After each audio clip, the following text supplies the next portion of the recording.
성경 봉독하겠습니다. 요한복음 11장 32절에서 44절까지 신약 165페이지 교독하겠습니다. 마리아가 예수 계신 곳에 가서 배웠고 그 발 앞에 엎드려 이르되 주께서 여기 계셨더라면 내 오라버니가 죽지 아니하였겠나이다 하더라. 예수께서 그가 우는 것과 또 함께 온 유대인들이 우는 것을 보시고 심령의 비통이 여기시고 불쌍히 여기사 이르시되 그를 어디 두었느냐 이르되 주여 와서 보옵소서 하니 예수께서 눈물을 흘리시더라. 이에 유대인들이 말하되 보라 그를 얼마나 사랑하셨는가 하며 그중 어떤 이는 말하되 맹인의 눈을 뜨게 한 이 사람이 그 사람은 죽지 않게 할 수 없었더냐 하더라. 이에 예수께서 다시 속으로 비통히 여기시며 무덤에 가시니 무덤이 굴이라 돌로 막혔거늘 예수께서 이르시되 돌을 옮겨 놓으라 하시니 그 죽은 자의 누이 마르다가 이르되 주여 죽은 자가 나흘이 되었음에 벌써 냄새가 나나이다. 예수께서 이르시되 내 말이 내가 믿으면 하나님의 영광을 보리라 하지 아니하였느냐 하시니 돌을 옮겨 놓으니 예수께서 눈을 들어 우러러 보시고 이르시되 아버지여 내 말을 들으신 것을 감사하나이다. 항상 내 말을 들으시는 줄을 내가 알았나이다.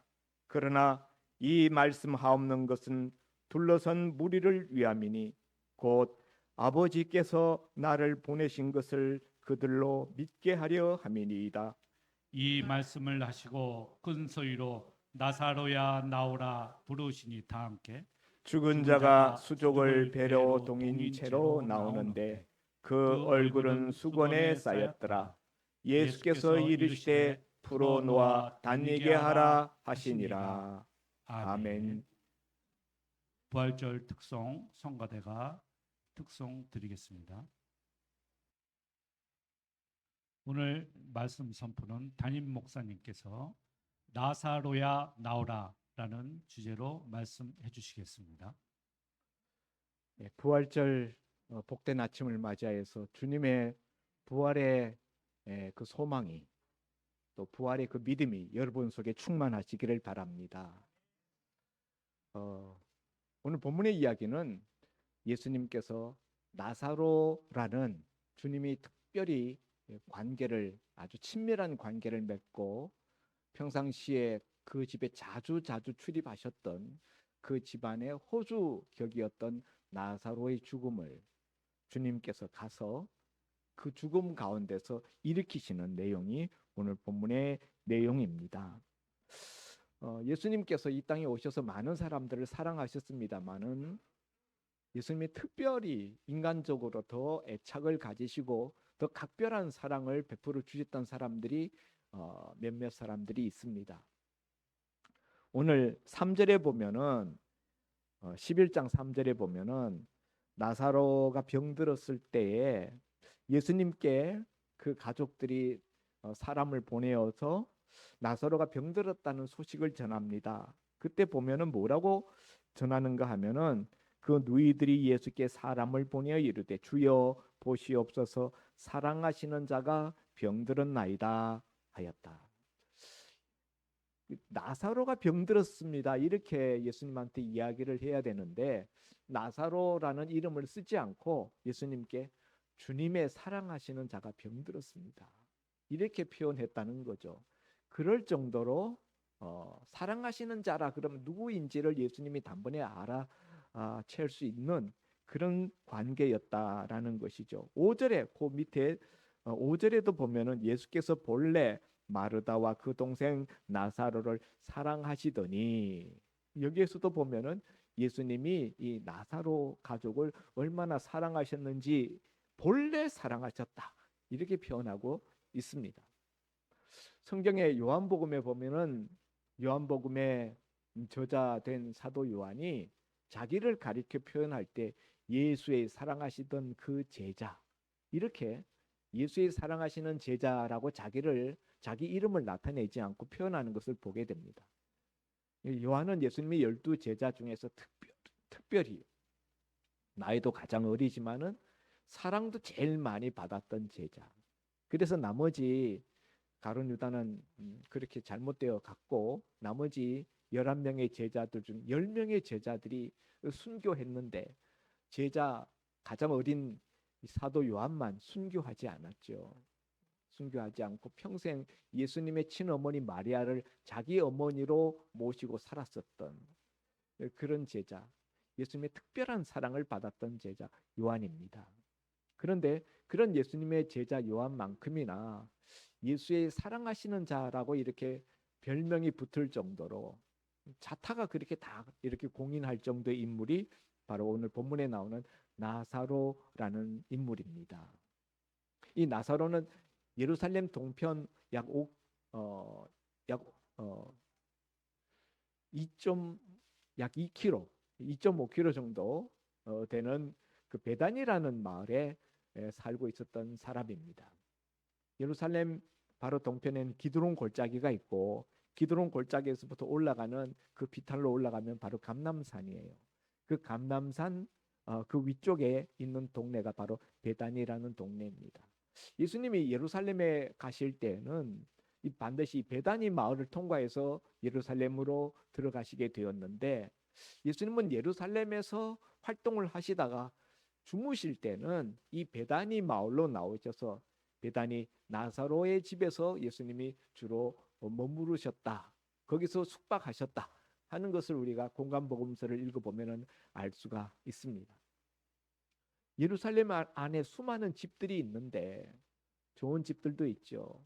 마가의 다락방도 있죠. 2층 다락방이라는 말이 2층 집이라는 뜻이에요. 훌륭한 집입니다. 그 당시에 2층 집이니까요. 그런데도 예수님은 그 마가의 집에서 머무르지 아니하시고 이 베다니 마을로 나오셔서 시골 마을인데도 그 베다니 마을의 나사로의 집에서 머무르셨다. 그럴 정도로 예수님이 이 나사로의 집안을 굉장히 사랑하시고 또 특별한 관계를 맺고 사셨습니다. 그런데 그 집에서 전갈이 오기를 그 집안의 가장 역할을 하던 나사로가 병들어서 죽게 되었다라는 연락을 예수님이 받게 된 것입니다. 자, 웬만해서는 예수님한테 이렇게 사람을 보내어서 빨리 오십시오라고 말하지 않겠죠.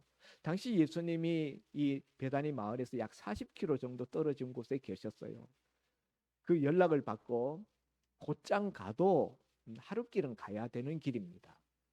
그런데 오늘 본문에 보면은 예수님께서 그 소식을 듣고 난 다음에도 6절에 보면은 나사로가 병들었다 함을 들으시고 그 계시던 곳에 이틀을 더 유하셨다.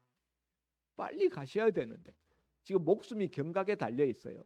지금 사선에서 지금 오늘 내일 하고 있는데 빨리 가셔야 되는데 예수님이 그 소식을 듣고 나사로가 병들었다, 위중하다라는 연락을 받고서도 이틀간 더 머물러 계시던 곳에. 그리고 이제 이틀 뒤에서야 제자들에게 우리가 유대로 다시 가자 이렇게 말씀하십니다. 그러니 제자들이 말하기를 아니 우리 며칠 전에 그 유대 땅에 들어갔다가 예수님 돌 맞을 뻔했지 않습니까? 그때 우리가 돌 맞아 큰 봉변을 당할 뻔해서 피해 나왔는데 또 다시 유대로 들어가시겠습니까? 이렇게 이야기하니 주님이 말씀하시기를 11절에 우리 친구 나사로가 잠들었도다. 그러나 내가 깨우러 가노라. 나사로가 잠들었기 때문에 깨우러 가야 된다. 이렇게 말씀하시면서 유대로 가시겠다고 하십니다. 제자들이 잠들었으면은 푹 자고 일어나면은 낫겠습니다. 잠들었으면은 나중에 깨어나겠습니다. 이렇게 대답하니까 사실은 예수님이 잠들었다라는 이 표현은 나사로가 죽었다는 표현인데 제자들이 잘못 알아들었던 것이죠. 그래서 14절에 보면은 이에 예수께서 밝히 이르시되 나사로가 죽었느니라. 그러나 내가 거기 있지 아니한 것을 너희를 위하여 기뻐한다. 이는 너희로 믿게 하려 함이라. 그러나 그에게로 가자. 예수님이 나사로가 죽었다라는 이야기를 듣고 내가 거기 있지 아니한 것을 너희를 위하여 기뻐한다. 참 이게 무슨 말인지 우리가 나중에 가서 보면 알 수 있습니다. 아마도 나사로는 이 연락을 예수님은 이 나사로가 지금 위중에 헤매고 있다는 연락을 받은 그날 나사로는 죽은 것 같습니다. 그런데 예수님은 그 죽은 것을 이미 알고 있는 거예요. 나사로가 죽었느니라. 그리고 이제 이틀을 더 예수님이 이제 시간을 천년 체류하시다가 그러다가 비로소 이제 나사로를 깨우러 간다. 이렇게 말씀하시는 거예요. 예수님이 나사로 집에 도착했을 때 그때는 나사로가 죽은 지 나흘이나 지난 날이었다.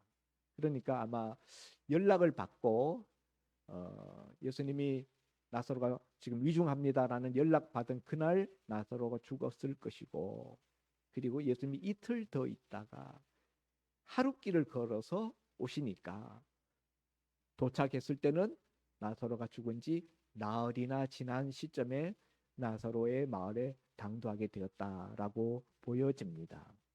예수님이 오신다는 소식을 듣고 마르다가 먼저 나가서 동부 밖에서 예수님을 영접합니다. 예수님을 만나자마자 대뜸 하는 말이, 주께서 여기 계셨더라면 우리 오라버니가 죽지 아니하였을 텐데. 그러니까 아쉬움을 토로합니다. 주님이 친작에 오셨더라면, 주님이 우리 곁에 계셨더라면 우리 오라버니 나사로가 죽지 않을 수 있었을 텐데. 그런 표현을 하는 거죠. 그러니까 예수님이 그 마르다한테 뭐라고 말씀하시는가 하면은, 내 오라버니가 다시 살겠다. 내 오라버니가 다시 살아난다. 이렇게 말씀하셔요. 그러니 마르다가 그 예수님의 말씀을 듣고 마지막 날 부활 때 다시 살아날 줄을 내가 압니다. 예수님은 사실 세상 마지막 날 때 부활하는 그날에 오라버니 나사로를 살리시겠다라는 말씀이 아니라 지금 예수님이 와서 나사로를 살리시겠다라는 뜻을 표현하신 것인데, 마르다는 그 말 뜻을 깨닫지 못하고 세상 마지막 때 그때 내 오라버니가 다시 살아날 줄 믿습니다. 이렇게 대답합니다. 그러자 25절 예수께서 이르시되 나는 부활이요 생명이니 나를 믿는 자는 죽어도 살겠고 무릇 살아서 나를 믿는 자는 영원히 죽지 아니하리니 이것을 내가 믿느냐. 이 나사로의 말씀 중에서, 이 사건 중에서 저는 핵심이 이 25절과 26절에 있다고 생각합니다. 사실은 이 앞에 본문을 가지고 이제 제가 성경 읽기를 할까 했는데, 그래도 이 사건이 나사로 사건, 나사로가 살아나는 사건이기 때문에 뒷부분을 오늘 봉독했습니다만은 전체 내용은 이 11장 앞부분부터 우리가 다 살펴보려고 합니다. 나사로가 다시 살아나겠다라는 이야기를 주님이 하실 때에 마르다는 마지막 날에 다시 살 줄 알고 그런 식으로 받아들입니다. 흔히 유대인들은 소상집에 가서 장례가 났을 때 위로하는 말이 마지막 날은 다시 부활할 것입니다. 이렇게 위로했다고 해요. 우리 같으면은 믿지 않는 이제 세상 사람들은 소상집에 가면은 뭐라고 위로합니까? 좋은 데 가셨을 것입니다. 좋은 데 가셨을 겁니다. 이렇게 위로를 하잖아요. 생전에 참 착하게 사신 분이시니까, 어르신이니까 좋은 데 가셨을 거예요. 이렇게 위로를 하는데, 유대인들은 마지막 날 부활 때 다시 살아날 것입니다. 이렇게 위로를 했다는 것이에요. 그러니까 예수님이 내 오라버니가 다시 살겠다라는 말씀을 들을 때 마르다는 일상적인 유대인들이 위로하는 그런 상투적인 표현으로 예수님의 말씀을 받아들였다 하는 것입니다. 그런데 예수님은 그런 상투적인 일반적인 위로의 말로 그 말한 것이 아니라 정말 예수님이 다시 이 나사로를 죽은 나사로를 살리겠다는 말씀을 표현한 것이었다는 것이죠. 그러면서 그 근거가 뭐냐? 25절에 나는 부활이요 나는 생명이기 때문에 나를 믿는 자는 죽어도 산다. 죽어도 산다. 여기 죽어도 산다라는 이 표현은 죽는다라는 것은 육체가 죽는 거예요. 그리고 산다라는 것은 영이 사는 것입니다.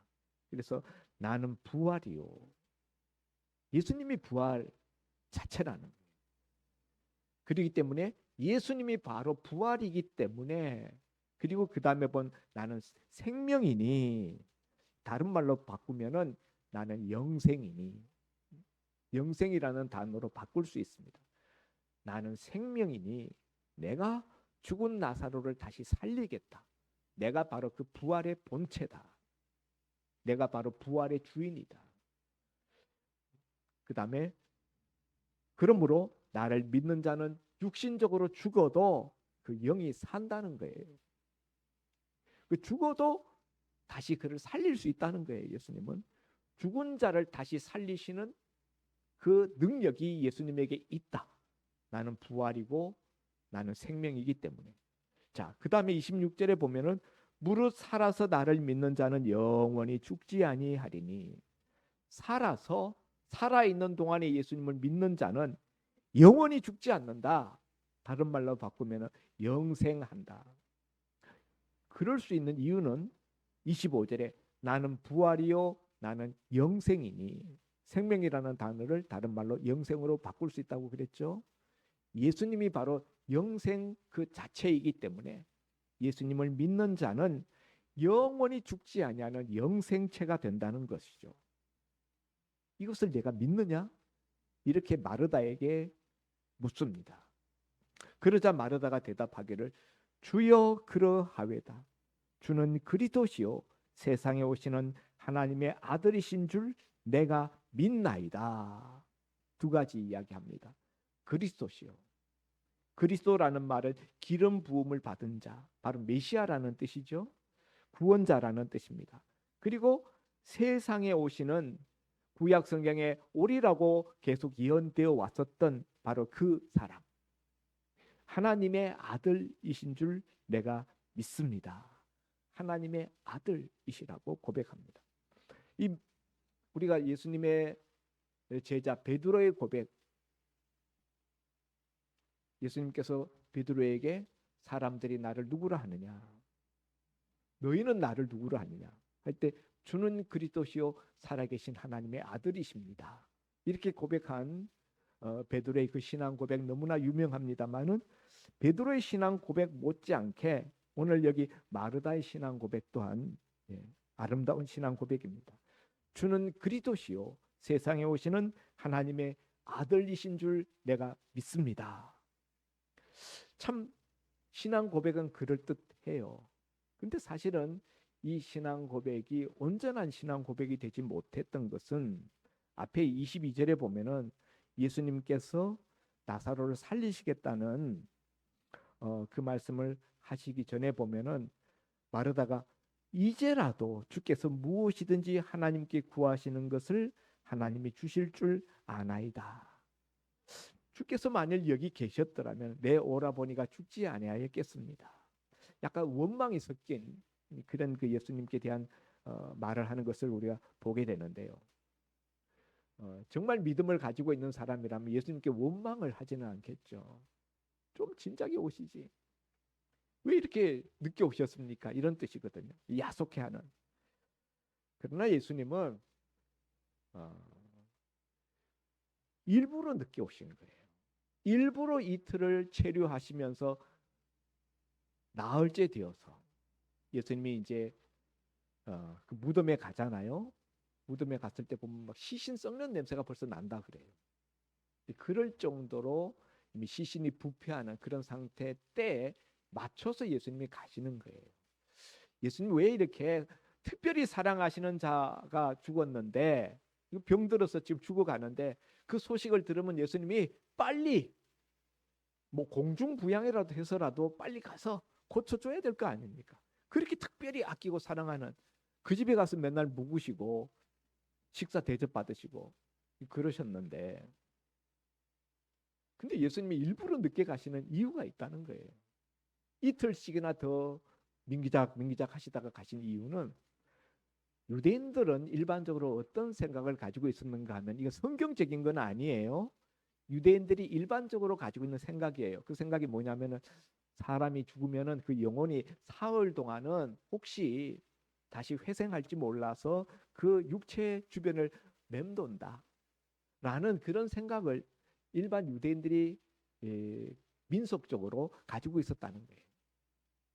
그래서 예수님이 그런 유대인들의 일반적인 부활의 가능성이 사흘 안에는 혹 있지 않을까라는 그 생각을 완전히 깨부수시기 위해서, 완전히 그런 가능성이 없어진 나흘째 되던 때에 나사로를 찾아오셨다는 것입니다. 완전한 죽음이에요.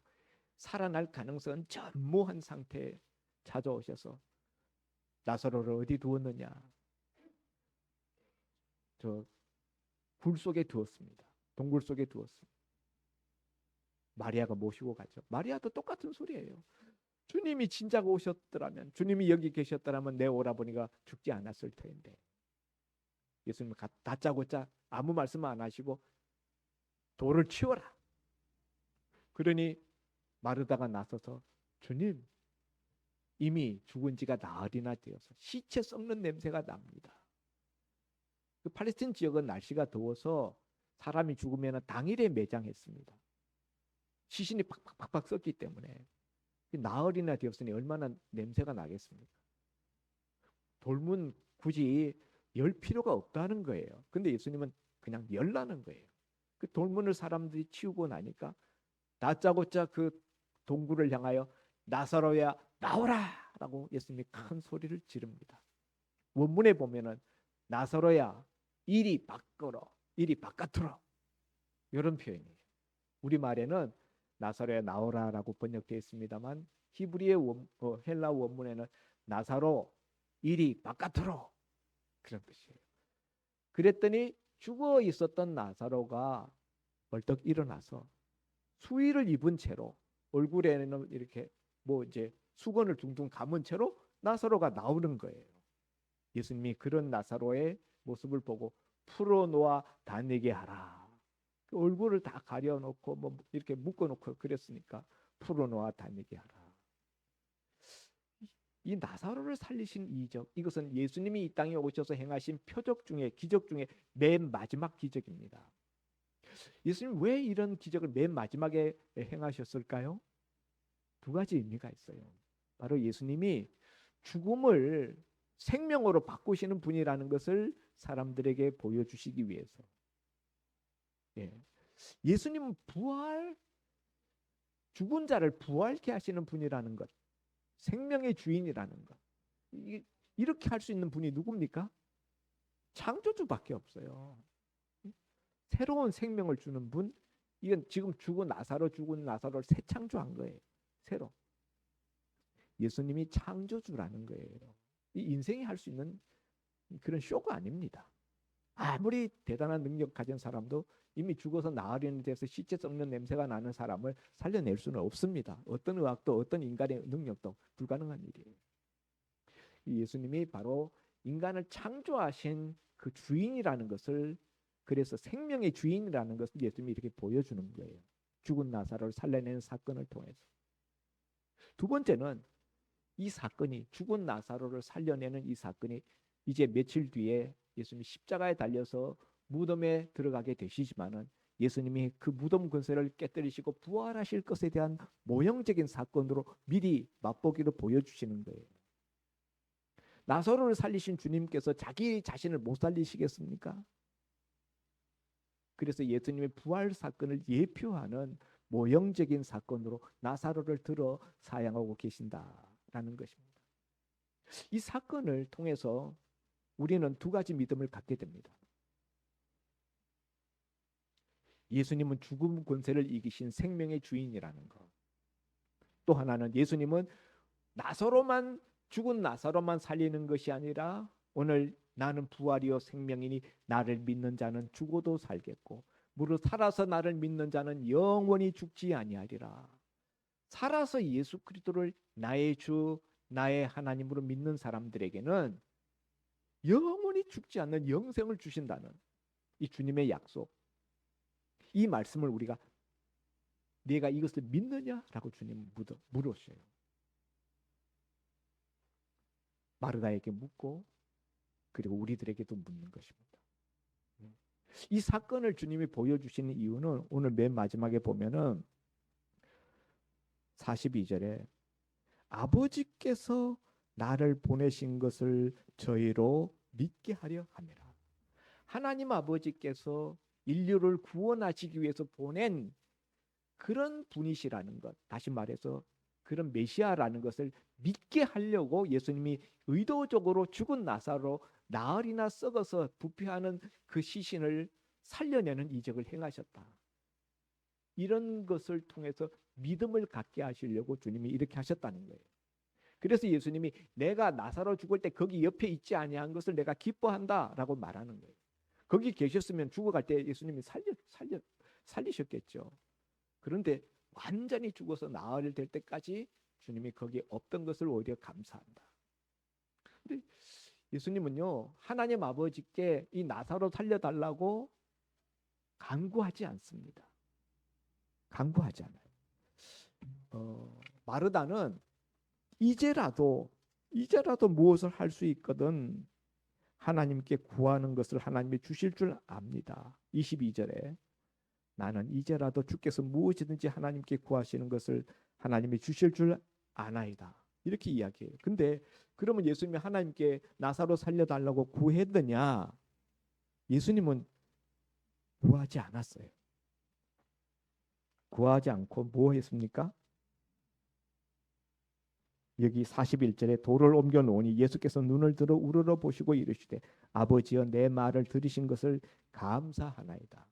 예수님은요 하나님 앞에 구하지 않습니다. 나사로 살려달라고 구하지 않아요. 그냥 감사합니다. 왜요? 예수님이 살리는 것이기 때문에. 예수님이 살리는데 하나님께 그냥 그러기 때문에 예수님이 생명의 주인이잖아요. 그러니까 하나님께 나사로 살리게 해주십시오 구하지 않는다는 거예요. 다만 나사로를 이렇게 살림을 통하여서 하나님께 영광을 돌리는 이것에 대해서 하나님께 감사한다는 것입니다. 여기에는 간구가 없습니다. 예수님에게는. 예수님이 하실 수 있는, 예수님이 하는 일이기 때문에. 자, 이것을 통해서 우리는 부활의 첫 열매 되신 주님이 세상 마지막 날에 저와 여러분을 능히 죽음 가운데서 살려내실 것을, 나사로처럼 살려내실 것을 믿는 믿음을 우리가 가질 수 있다는 것입니다. 또 예수님이 바로 우리를 살려내는 생명의 주인이시라는 것을 우리가 믿을 수 있다는 것입니다. 이것이 오늘 이 나사로 표적을 행하신 예수님의 이유이고 나흘씩이나 늦게 가신 이유라 하는 것입니다. 여러분, 이 땅에 참 많은 사람들이 과거에 보면은 영생하기 위해서 별별 일을 다 벌였어요. 진시 황제는 뭐 불로초를 구하기 위해서 온 세계 사신들을 파견했고, 바로 왕은 이집트의 바로 왕은 피라미드를 짓고 자기 시신을 미라로 방부 처리해서 언젠가 살아날 것을 기대했습니다. 그러나 여러분, 아무도 살아난 사람이 없어요. 그러나 그리스도 예수 안에 있는 자들은 하나님께서, 주님께서 마지막 날에 다시 살리신다. 이것이 오늘 주님이 이 사건을 통해서 우리에게 말씀하고자 하는 진리인 것입니다. 우리는, 기독교에는 영원히 사는 것을 믿는 사람들입니다. 이 땅에서 우리 육신은 죽지만은 하나님이 우리 화장터에서 다 죄가 되었어도 거기서도 다시 살리셔서 하나님이 영원한 삶 가운데로 우리를 인도하시고 하나님의 나라에서 하나님과 함께 영원토록 살게 하신다는 것이 주님의 약속인 것입니다. 오늘 부활절에 이 부활 생명으로 다시 한번 충만해지는 저와 여러분이 될 수 있기를 주의 이름으로 축원드립니다. 기도합니다. 하나님 아버지, 이 땅에 오셔서 주님이 무수한 병 고치는 이적을 많이 행하셨지만은, 또 죽은 사람을 살리시는 이적도 두 차례나 이미 행하셨지만은, 이번에 죽은 나사로를 살리시는 이것은 그것과 유를 같이 하지 아니하는 특별한 표적이었습니다. 주님이 생명의 주인이시고 주님이 바로 부활하실 것임을 우리에게 나타내 보여주신 표적이요, 주님이 바로 우리를 살려낼 구원하실 그 메시아라는 것을 나사로의 이 부활 사건을 통해서 웅변적으로 우리에게 말씀해 주셨습니다. 아버지 하나님, 이것을 통해서 너희가 믿으라, 이렇게 주님이 말씀하신 것을 우리가 듣고 우리 또한 이런 부활을 증거할 수 있는 부활의 증인 되게 하여 주옵소서. 예수님 이름으로 기도하옵나이다. 아멘.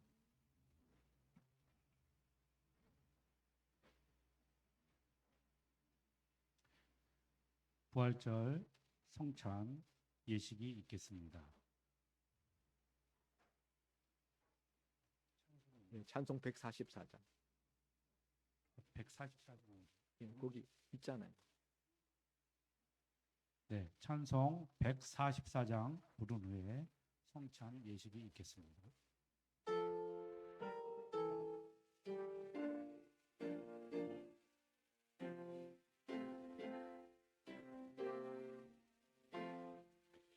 예수 나를 위하여 십자가를 질 때 지시고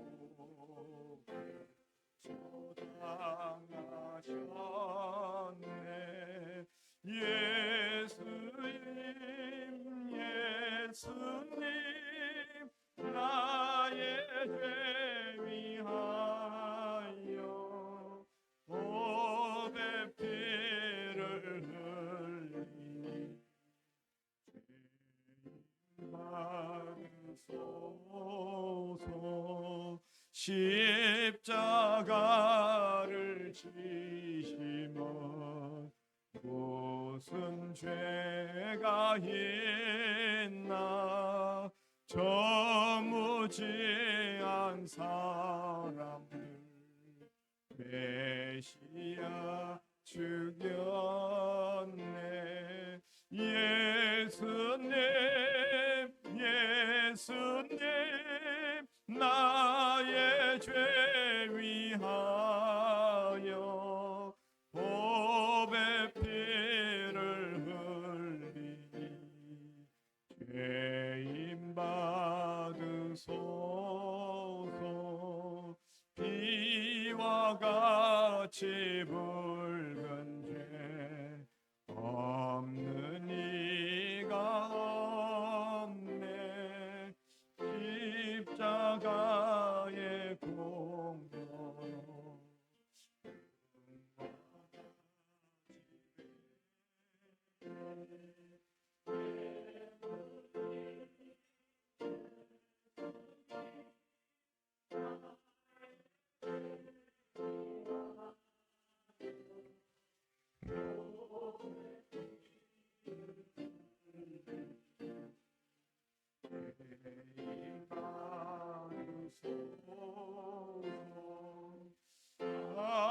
아름답다 예수여 나의 좋은 친구. 예수 공로하며 영원을 받네. 예수님 나의 죄 위하여 보배 피를 흘리소서.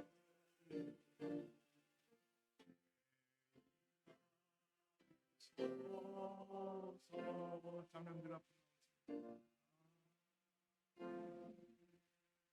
볼을 들으시고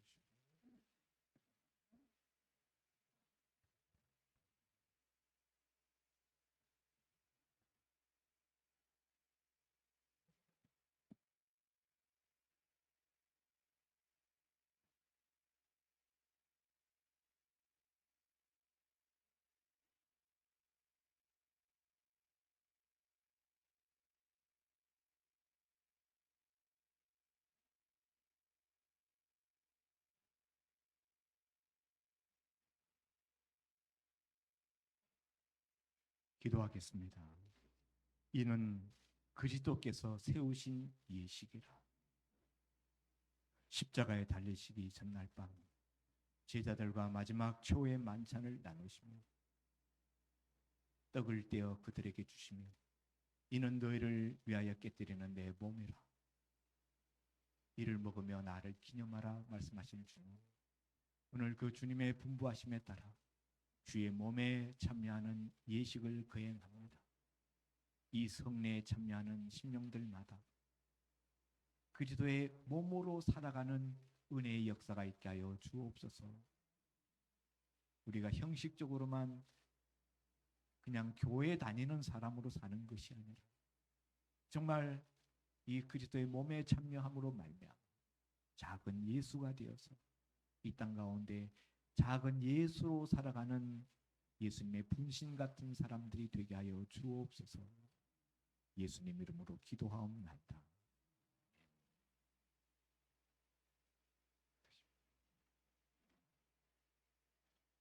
세례 받으신 분만 참여합니다.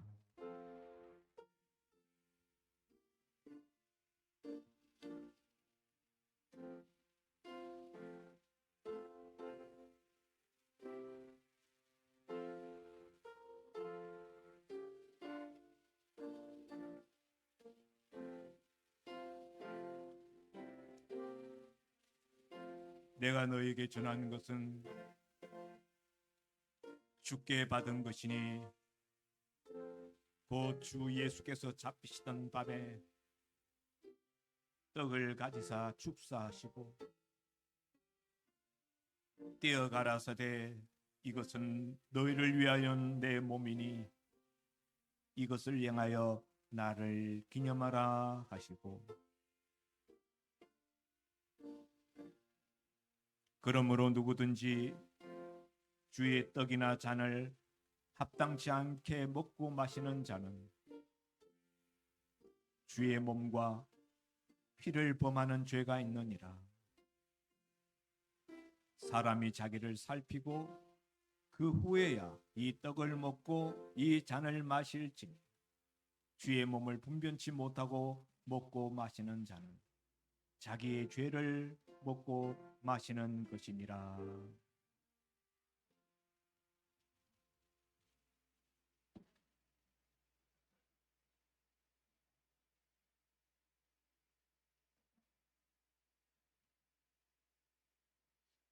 혹시 분병에 참여하지 못하신 분 있으시면 세례 받으신 분 손들어 표해 주시기 바랍니다. 이어서 우리 분잔에 참여하겠습니다. 주님, 떡을 떼어 제자들에게 나눠 주시며 이것은 너희를 위하여 깨뜨리는 내 몸이라 말씀하신 후 또 포도주 잔을 저희들에게 주시며 분부하시기를 받아 마시라. 이는 너희를 위하여 흘리는 내 피라 말씀하신 주님, 십자가 위에서 방울방울 흘려주신 주님의 그 보배로운 피를 이 시간에 우리 마음속에 다시 한번 받기를 원합니다.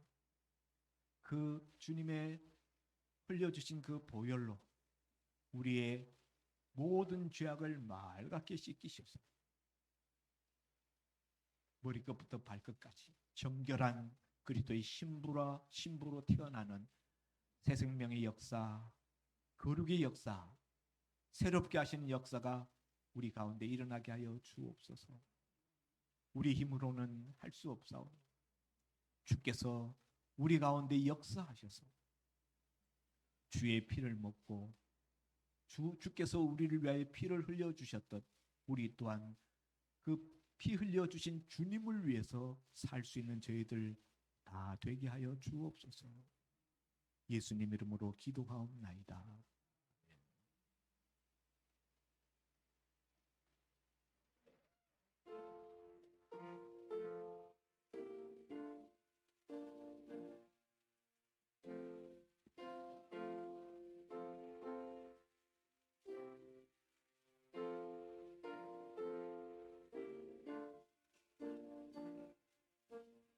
식후에 또한 이와 같이 잔을 가지시고 가라사대 이 잔은 내 피로 세운 새 언약이니 이것을 행하여 마실 때마다 나를 기념하라 하셨으니 너희가 이 떡을 먹으며 이 잔을 마실 때마다 주의 죽으심을 오실 때까지 전하는 것입니다.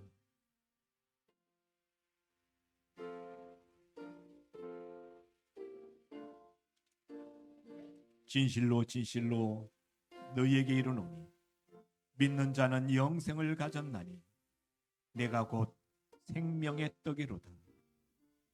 너희 조상들은 광야에서 떡을 먹었어도 죽었거니와 이는 하늘로서 내려오는 떡이니 사람으로 하여금 먹고 죽지 아니하게 하는 것이니라. 나는 하늘로서 내려오는 산 떡이니 사람이 이 떡을 먹으며 영생하리라. 나의 줄 떡은 곧 세상의 생명을 위한 내 살이로다 하시니라.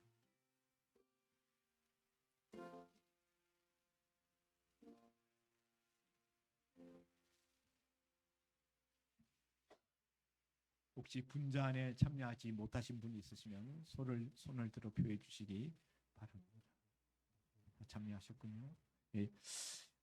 이에 찬비하며 감람산으로 나아가니라. 찬송가 160장 찬송 드립니다.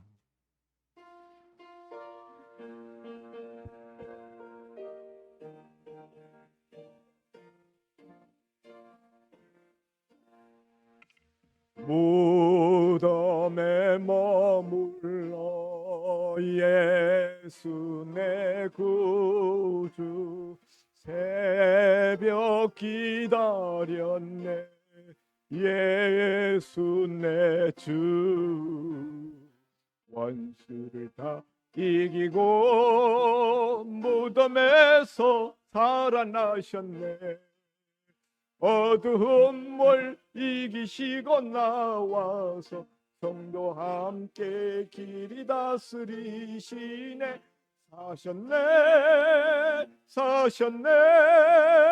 예수 다시 사셨네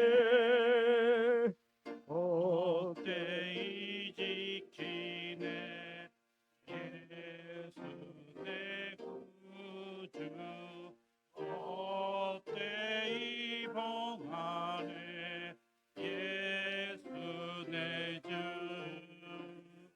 원수를 다 이기고 무덤에서 살아나셨네 어둠을 이기시고 나와서 성도 함께 길이 다스리시네 사셨네 예수 다시 어디 못 가두네 예수 내 구주 우리를 살리네 예수 내 주 원수를 다 이기고 무덤에서 살아나셨네 어둠을 이기시고 나와서 성도 함께 길이 다스리시네 사셨네 예수 다시 사셨네. 임 목사님께서 봉헌기도 주시겠습니다. 고맙고 감사하신 주님 오늘 이 복된 부활절을 맞이하여서 우리가 주님의 그 부활의 은혜 가운데 동참하게 하여 주셨사오니 감사합니다. 이 세상 참 많고 많은 무사람 가운데서 예수 그리스도를 나의 주 나의 하나님으로 영접하고 믿게 된 이 은혜가 우리에게 주신 가장 큰 은혜이오니 우리가 그 무한하신 그 주님의 은혜를 이 시간도 기억하며 주님 앞에 예물을 드렸습니다. 우리가 아끼고 우리가 귀하게 여기는 것 중 일부를 주님께 대한 우리의 감사의 표현으로 주님 앞에 드렸사오니 그 드린 영혼들 심령들을 주님 연락하여 주시옵소서. 먼저 저들의 영혼이 잘 되게 하시고 영혼이 잘 됨 같이 범사에도 잘 되게 하시고 육신에도 강건함을 허락하여 주셔서 그 손으로 그 발로 무슨 일을 도모할 때 주의 의로운 오른손이 함께 하시고 형통함을 더하여 주옵소서. 아멘. 이제 드린 예물 주의 손에 올려드렸사오니 하늘 곳간 하나님께서 하시고자 하는 일에 요긴하게 쓰임받는 도구로 쓰임받게 하여 주시고 이를 통하여 하나님의 나라가 날로 확장되는 역사가 일어나게 하여 주시옵시고 부활의 역사가 몸된 교회를 통하여서 점점 확산되게 하여 주옵소서. 아멘. 감사하고 축복하며 예수님 이름으로 기도하옵나이다. 아멘. 교회 소식을 전하여 드리겠습니다. 오늘은 부활절입니다. 부활의 기쁜 소식을 전하는 그런 또 저희 마음을 다하여서 부활절 예배로 드렸습니다. 오늘 예배가 끝난 후에 정교인 식사가 있을 예정입니다. 그리고 오늘 식사는 이조께서 봉사해 주셨습니다. 4월 3일 당회가 있습니다. 저녁 수요 예배 후에 목양실에서 당회가 있을 예정입니다. 그다음에 다음 주 4월 1일부터는 이번 주부터는 저녁 예배 시간이 조정됩니다. 그래서 기존의 7시 30분에서 6시로 1시간 30분 당겨서 드리기로 했습니다. 기억하셔서 7시 30분에 오시지 않고 6시에 오시도록. 그래서 그다음에 거기에 적용되는 건 주일 저녁하고 수요 저녁이 4월 3일부터 되심을 아시기 바랍니다. 오늘까지는 7시 반이고요. 다 이번 주부터 4월 3일부터 6시입니다. 그리고 4월 28일 4월 넷째 주 주일은 정교인 야유회로 드리겠습니다. 아직 장소는 지금 몇 군데를 지금 돌아보고 그리고 추후 공지해 드리겠습니다. 4월 28일 지금 벚꽃이 지금 막 꽃몽울이 지고 피기 시작해서 4월 넷째 주 되면은 만개가 되고 또 여러 꽃이 아마 필 겁니다. 그래서 기쁜 마음으로 야유회 갈 예정이니까 시간 내주셔서 참여해 주시기 바랍니다. 그리고 오늘 부활절 선물로 떡 선물을 준비하였습니다. 예배가 끝난 뒤에 한 분도 가시지 말고 점심 드신 후에 떡 선물 또 받아가 주시기 바랍니다. 네, 다 같이 일어나셔서 송영 오늘은 161장 1절 부른 후에 축도로 윤진호 목사님께서 해주시겠습니다.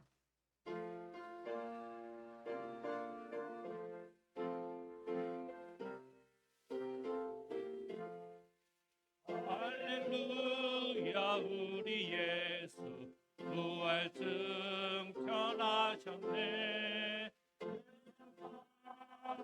찬양하니 천사마다 파도다. 구주 예수 부활하사 사망 권세 이겼네. 이겼네. 구주 예수 부활하사 사망 권세 이겼네.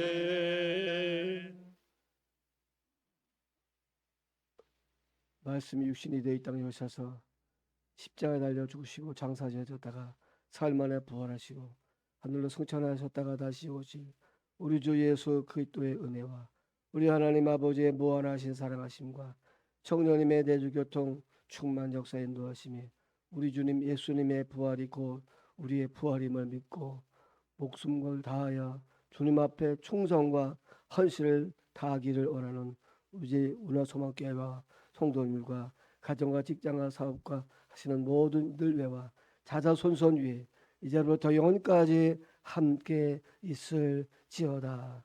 아멘.